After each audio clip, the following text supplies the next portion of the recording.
Let's go aggressive but realistic. You're age 25.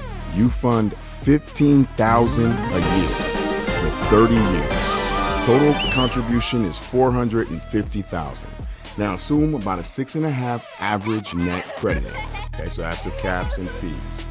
By age 55, cash value is around 1.2 to 1.4 million. Now, here's the strategy. You don't withdraw. You borrow. Let's say you take $80,000 a year in policy loans. Loan rate is about 5.5%. Your policy earns 6 to 8% in those years. You're maintaining or even growing your balance while pulling income. That's the key. Not liquidation, controlled leverage. And yes, policy loans are generally not taxed as income. So you just created tax-free income. No sequence of returns risk because of the 0% floor.